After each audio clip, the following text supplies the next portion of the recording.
дуруд мегӯем ба шумо тамошобинони азизи телевизиони сайёҳӣ ва ҳунарҳои мардумӣ. имрӯз мо як гурӯҳ ҳамроҳи сайёҳон ва дар ҳамкорӣ бо ширкати сайёҳии Дургард азм намудем ки аз минтақаи ғаберуди ноҳияи Айнӣ дидан намоем. айни ҳол мо дар шоҳроҳи Душанбе Хуҷанд қарор дорем ва то ба ин ҷо омадан масофаи қариб 100 километр роҳро тай кардем ва ҳоло бошад аз ин аломат ба тарафи чап гашта роҳи мо ба масофаи 10 километри дигар идома меёбад. Минтақаи Ғаберуд яке аз минтақаҳои сайёҳӣ аст ва миёни сайёҳон бештар бо чашмаю обҳои мусаффо, дараи хеле зебоманзару табиати нотакрор ва албатта кӯли Лабиҷай хеле маъруфу машҳур мебошад. меравем.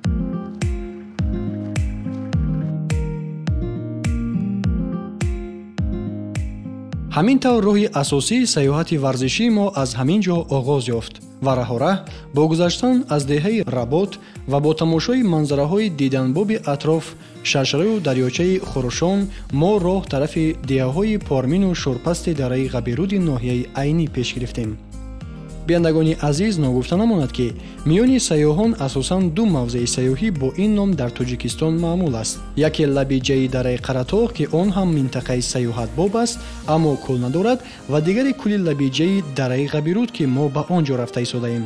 каме болотар баромада мо дар ин манзараи зебо ки намои хубе ба гирду атроф кушода мешавад истода аз рӯи анъана якчанд акси хотиравӣ гирифтем. аксари сайёҳоне ки моро дар ин сафар ҳамроҳӣ мекунанд аз дохили мамлакат мебошанд ва аллакай чанд вақт боз сайру сайёҳат ба гӯшаҳои гуногуни Тоҷикистон шуғли дӯстдоштаашон гардидааст ва бо кушодани хатсайри нав ва минтақаҳои зебоманзару таърихии диёр аз тарафи ширкатҳои сайёҳӣ онҳо низ рафтани худро ба он ҷо ҳатмӣ мешуморанд. ногуфта намонад ки хатсайри навбатии мо ба кӯли Лабиҷаи дараи Ғаберуд маротибаи аввал аст ки роҳандозӣ мегардад ва тавре аз ваҷоҳати ҳамроҳонамон пайхас кардем, онҳо мафтуни ин минтақа гардиданд.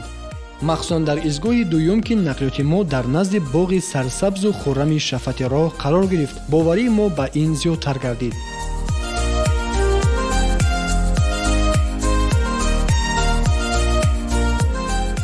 беҳуда ҳам намегӯянд ки он ҷои об ҳаст, ободӣ ҳам ҳаст ва бар замми ин тавре маълум шуд боғи мазкур ки масофаи зиёда аз 2 километр қад-қади роҳ тӯл мекашад, бо ташаббуси сокинону боғдорони деҳаҳои Пормину шӯрпаст бунёд ёфта, имрӯз ба як гӯшаи ҳақиқии афсонавӣ табдил ёфтааст.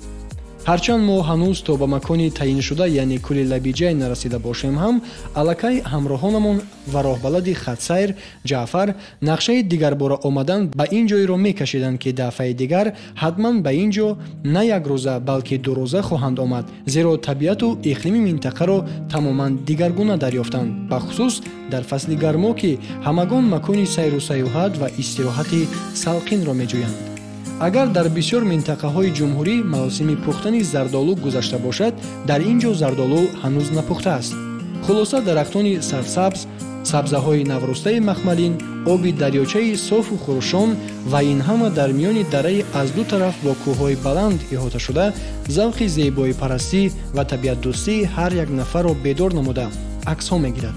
вазъи ҳаво барои сайёҳат хеле мусоид буд ва ҳамагӣ хеле хушҳол аз он будем ки манзараҳои зебои ин гӯшаи ҳанӯз кашфношударо то дуриҳои чашмрас тамошо хоҳем кард.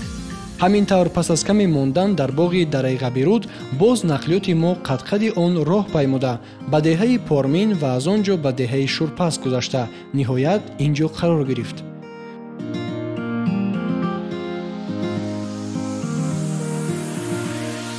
сокинони маҳаллӣ баробари донистани он ки сайёҳ ҳастем моро гарм истиқбол гирифта барои дар ҷои муносиб гузоштани нақлиётамон кӯмак карданд. роҳбалади хатсайр Ҷаъфар ба аҳли гурӯҳ дар бораи рафти сайёҳати варзишиамон маълумот дода ба ҳама асодастҳои сайёҳӣ ва боронӣ тақсим карданд. сипас мо ба роҳ баромадем.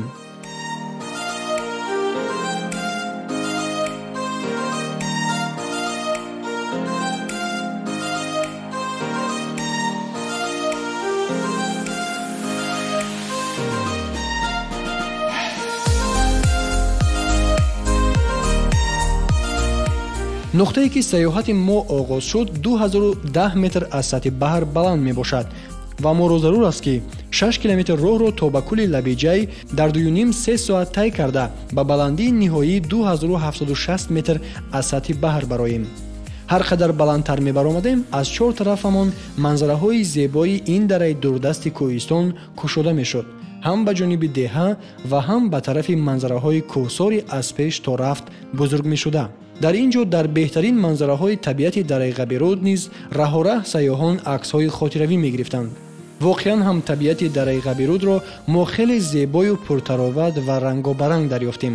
олами набототи ин ҷо ниҳоят бой аст ва сари ҳар як қадам метавон ҷолибтарин манзараҳои табиатро мушоҳида кард.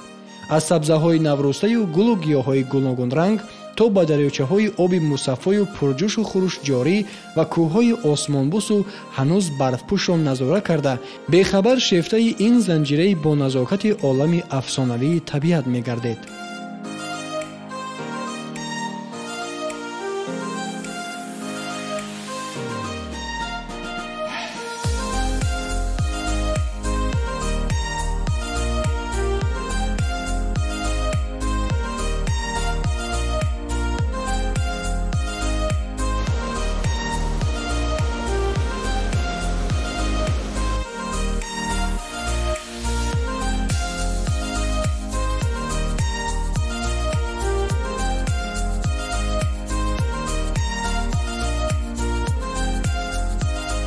чун ба мавзеи Кафроз расидем, яке аз ҳамроҳонамон ки бо фарзандаш омада буд ва сабабе ки роҳ барои кӯдакон каме душвор мешуд, аз идомаи роҳ даст кашида ин ҷо дар назди кулбаҳои сангини сохтаи сокинони таҳҷоӣ монда бозгашти моро интизор шуданд. тавре маълум шуд, аксари сокинони деҳаҳои поёнӣ ба чорводорӣ машғул ҳастанд ва дар фасли тирамоҳ барои чарои чорво ба ин ҷо омада то 20 шабонарӯз зиндагӣ мекарданд. пас аз гузаштан аз мавзеи Кафроз ба ҳамвории мавзеи каҷобаҳои поён расидем. ин ҷо мо ду гурӯҳ шудем. як гурӯҳ пеш бо шавқи ҳарчи зудтар расидан ба кӯли Лабиҷай ва гурӯҳи дигар аз пас ҳамроҳи роҳбалад ҳаракат кардем. барои бехатарӣ ва огоҳ шудан аз аҳволи якдигар ба ҳар ду гурӯҳ роҳбалад ратсия доданд.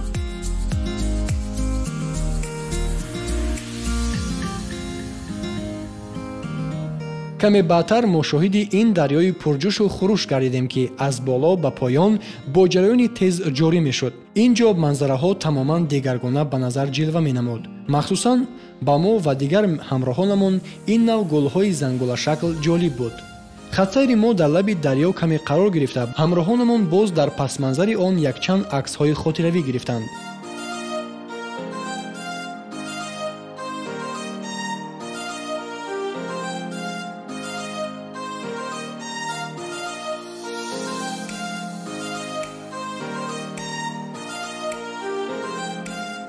пас аз баромадан ба теппаи навбатӣ ва расидан ба ҳамвории каҷобаҳои болоӣ, кӯҳҳои барфпӯш бо тамоми салобату бузургӣ ба чашм намуддор гардид. аслан каҷобаҳо гуфта мардуми таҳҷоӣ ин дарёчаю ҷӯйчаҳоеро дар назар доранд ки шаклҳои гуногун доранд ва воқеан ҳам тамошои онҳо ва тавъамии манзараҳои атроф бо ҷӯи атрофаш сабзазор ба дил фараҳу шодӣ ва ҳаловат мебахшад. ҳарчанд чанде аз ҳамроҳонамон ки мондашудаю аз роҳбалад зуд дар бораи чӣ қадар роҳи мондаи ба кӯлро савол медоданд, дар ин мавзеъ якбора мондагии худро фаромӯш карда ба аксгирӣ пардохтанд. сипас каме дигар болотар рафта мо ба мавзеи деринтизори кӯли Лабиҷай расидем.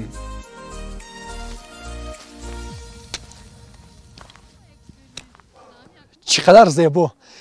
биёндагони азиз, инак ин ҷо мо расидем ба нуқтаи ниҳоӣ хатсайри имрӯзаи барномаи сайёҳии варзишӣ ки ба дараи зебоманзари Ғабируд, аниқтараш ба мавзеи Лабиҷай сурат гирифт.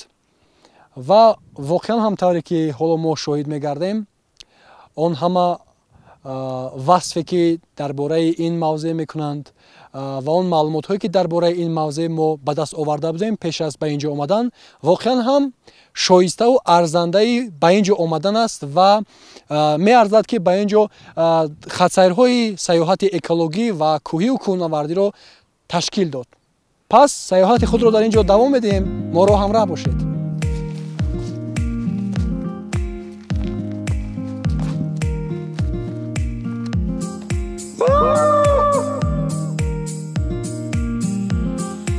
хурсандии ҳамроҳонамонро ҳадду канор набуд ва дидан замон шефтаи кӯли кабуду кӯҳҳои бузурги барфпӯш гардиданд.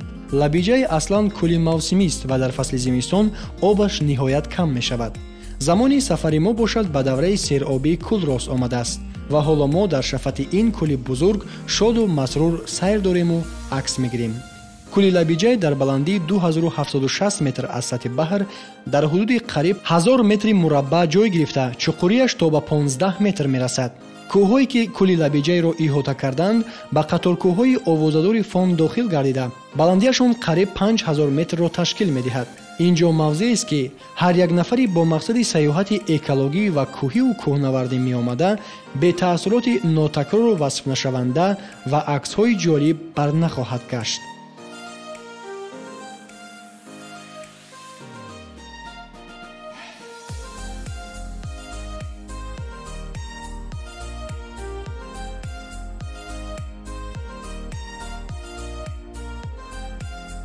дар ин ҷо ҳам сокинон барои шабру рӯз кардан дар вақти чарои чорвок кулбачае сохтанд ки мо ҳам аз он фоида бурдем. мо дар соҳили кӯл дастархон рост карда хӯроки нисфирӯзӣ тамоввул кардем. воқеан ҳам хӯрдани хӯрок пас аз тай кардани роҳи начандон осони кӯҳӣ дар миёни чунин манзараҳои нотакрору афсонавӣ лаззат ва ҳаловати дигар дорад.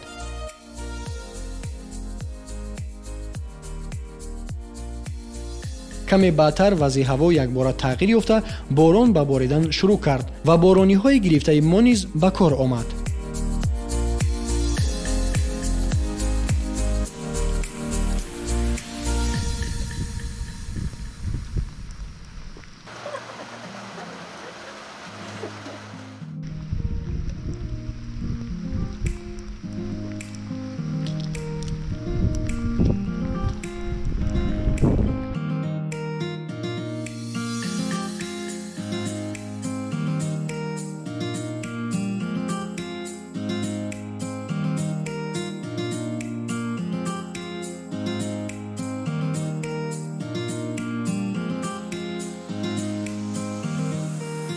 хатсайри имрӯза аз соати 5 саҳар оғоз кардем ба то деҳаи шӯрпас давоми 3 соат мо омада расидем ва аз шӯрпас хатсайри ҳамин пиёдагардӣ мо сар шуд.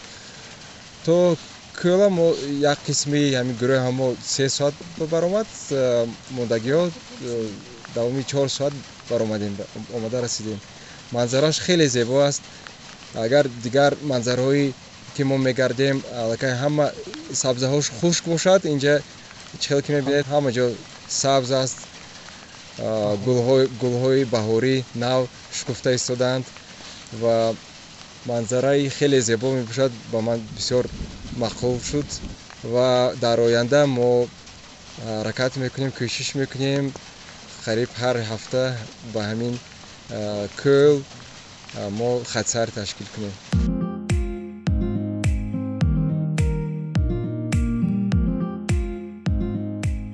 мо ният доштем ки таассуроти ҳамроҳонамонро аз омадан ба кӯли Лабиҷай пас аз расидан ва хӯроки нисфирӯзӣ ҳангоми суҳбат мешунавем. аммо суҳбати мо ҳарчанд зери борон сурат гирифта бошад ҳам яке аз ҳамроҳонамон дигаргунии табиати кӯли Лабиҷайро дар ду ҳолат пеш аз борон ва баъди борон чунин васф кард. имрӯз мо бо гурӯҳи ташкилшудаи сайёҳӣ аз шаҳри Душанбе ба манаин зебо манзари Лабиҷай сафар намудем ва ба ман бениҳоят ин манзараи зебо писанд омад. мо тавонистем ки ин зебо манзараро ҳам бо рӯшании офтоб бинему аксҳои хотирнишин гирем, ҳам бо манаин борони мавсимӣ бо намуди дигари манзараро дигар намуд ва аксҳои хотиравӣ гирифтем. ба ҳамаи дӯстон, рафиқон ва дигарон тавсия медиҳам ки омада аз ин манзараи зебо сайру гашт намуда ва ҳаловат баранд. Саодат Яҳьёева, ки солҳои зиёдест ба намуди варзиши давидан дар минтақаҳои кӯҳӣ машғул асту иштирокчии фаъоли марафонҳои дав ва дави кӯҳӣ мебошад, таъссуроташро дар бораи саёҳати имрӯза чунин баён дошт. Я являюсь членом бегового клуба DAF-TG. Хочу сказать, что я здесь уже второй раз, и здесь прекрасное место. Думаю, что в будущем здесь можно устроить много интересных забегов трейловых для привлечения людей к спорту, а также девочек. Прекрасная локация. Здесь очень хороший и воздух, атмосфера. Если учесть, что сейчас в городе очень жарко, это прекрасная возможность уехать от жары, пыли вот в такие прекрасные места, где можно провести время. Также можно сюда и позвать своих друзей, родственников. Также это достаточно удобный трек и даже для детей, у которых есть какая-то спортивная подготовка. Удивительная природа. Пока шли мы сюда, было солнце, потом ветер начался, потом немножко дождь, но сейчас уже идет вовсю ливень, хороший дождик, достаточно прохладно. На то это природа. яке аз ҳамроҳонамон навори барномаи гурӯҳи эҷодии телевизиони сайёҳӣ ва ҳунарҳои мардумиро, ки соли гузашта аз ин минтақа таҳия шуда буд, тамошо кардааст ва тасмим гирифтааст, ки дараи Ғабируд ва махсусан Кӯли Лабиҷайро аз наздик бубинад. ба ман 2 рӯз пеш Аки Ҷафар ба шабакаҳои иҷтимоӣ як навори равона кардан аз телевизиони сайёҳӣ ва ҳунарҳои мардумӣ. ин яъне ки Кӯли Лабиҷай буд, ба ман хеле писанд омад. ҳамин рӯз мана бо сайёҳон ба ҳамин минтақа омадем, ба ман хеле писанд омад. яъне ки дар навор дидам, дар ин ҷо бо аспешӣ дидам, як 5-10 баробар бо хеле зеботар аст. чун ки мебинед борон зада истодааст, яъне ки дар ин ҷо ба фикрам нав баҳор аст, сабза дамида истодааст, гулҳо шукуфта истодааст. дар оянда мехоҳам бо худам хайма биёрам, якчанд шабона рӯз дар ин ҷо истироҳат кунам, баъд боз ба Душанбе баргардам.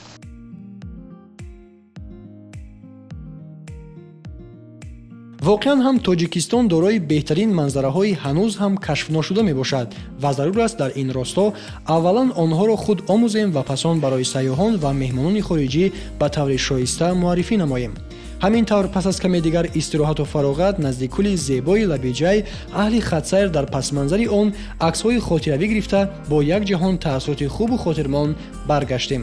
ҳамеша дӯстдори саёҳат ва варзиш бошед.